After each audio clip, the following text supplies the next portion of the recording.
Mahinang kumain ho sa mga to. Tatay nga ako dito, malaki lang siya. Namiss ko po magluto ng langka, mga kanayon. Kaya ito naman naisipan kong pangmukbang. Pinakuluan ko na para madali na lang po siyang himayin. Madali na lang siyang pira-pirasuhin.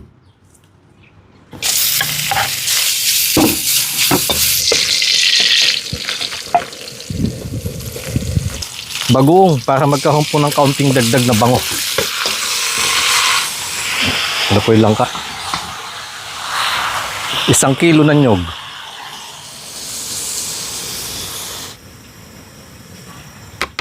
Kaunting asin. Paminta. Pork cubes. Sinangag po na dilis. Sarap niyan.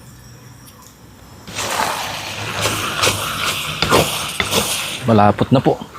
Sabay ko na sa pag-iinin itong unang piga or yung kanyang kakanggata.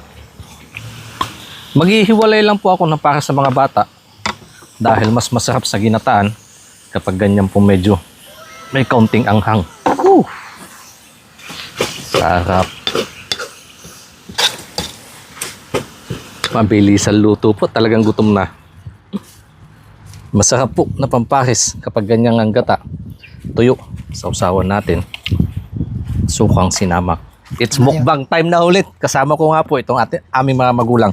Lord, salamat po sa pagpapala ngayong araw na ito. Nilalait po namin in Jesus' name. Amen.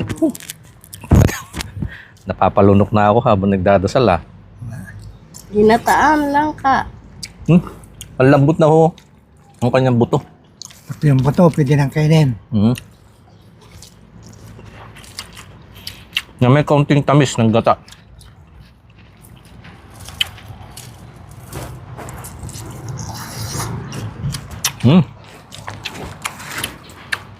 Sarap. Ngahilahin ng ganyan ha. Sabi, ikamas na sa kanin na ganyan no.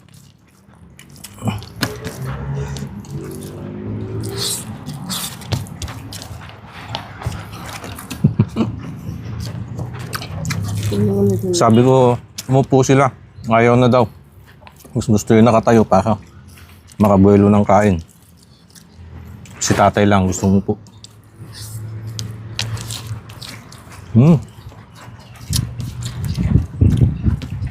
Sarap. Medyo matabang yung langka. Kasi nga kaunti lang yung bagong na nilagay ko. Pero sakto lang naman po dahil may gata nga. At saka dito, bawi naman. Bawi naman sa tuyo. Tuyo. Ang lasa. Yung kamas mong ganyan.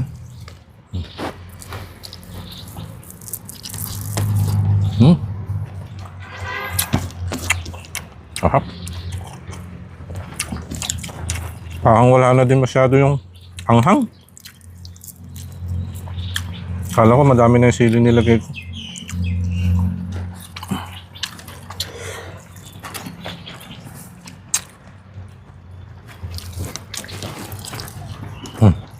Tuloy pa.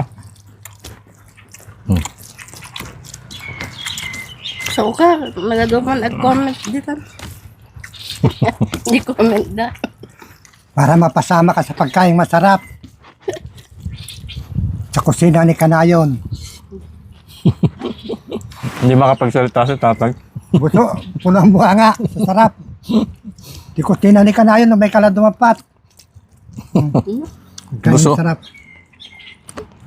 Busog daw ho yung bibig niya nakapagsalita. Busy sa mukbang.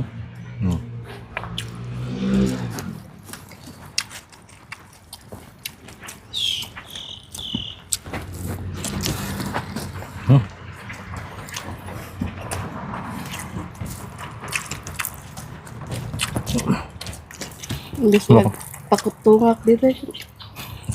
La.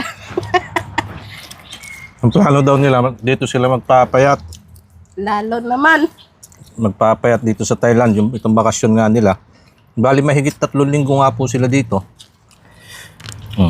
Makapagbalik na sa Pilipinas, hindi na kami kilala. Lalong lumobo.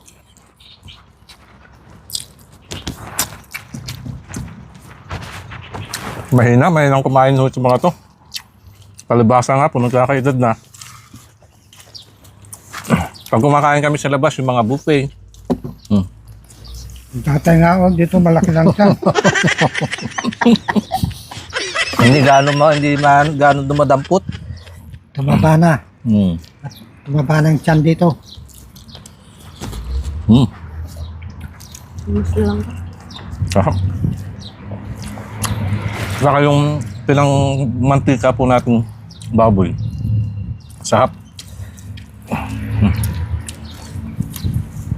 Sa mga sangyup or yung mukata po dito, hindi ko pa sila sinasama. Iniisip ko pa.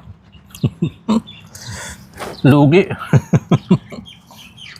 Baka hindi ko sila makakami doon ng kain. Bitin na naman ang kanin ni Kanayon. Hmm.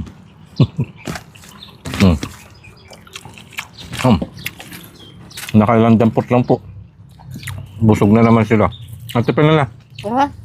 Kaya Hmm. na kami pagkaminti ko tayo. Tama na daw po sa kanila yun.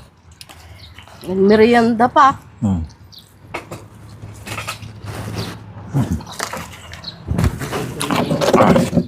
Eh ako, sa mga gantong. Ay, busin natin na po yun eh. Basketin. Ha? Ayaw na. Hindi, solo flight na naman tayo. Ako, pag gantong nagbumukbang ho kasi ako, hindi ako nagme-merienda. Yung sa almusal lang namin, yun na. Ano yun? Tuloy ang merinda. Tuloy ang kain. Prutas yan, kain ng prutas, tinapay. Nabusog na. Oh.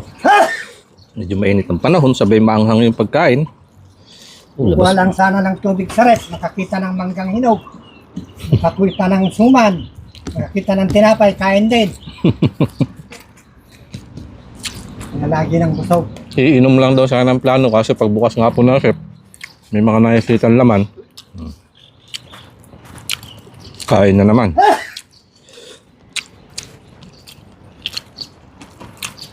Sarap. Kasi pag kinagat mo huyo lang ka, hindi mo yun naiisipin yung buto na mayroong kang tatanggalin. Hihimay-himayin, wala na. Lambot na lahat. Head ko na subo. Kunti na nga ang butol niya nun. Nalis ko na kami ng kinakain.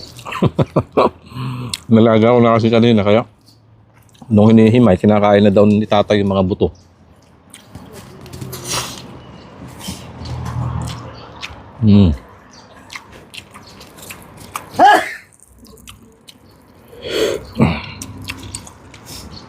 Ubos, pati ang tuyo. Pagpiprito ko na lang po mamaya si Nanay Kanayon para sa aming magiging hapunan. Kain ka. Oh. Solve. Maraming salamat po mga kanay sa inyong pagsama sa amin sa isa na namang pagkain bukid na aking binahagi. Kita-kits po tayo sa mga susunod kong upload. Maraming salamat po. Paalam mga kanayon.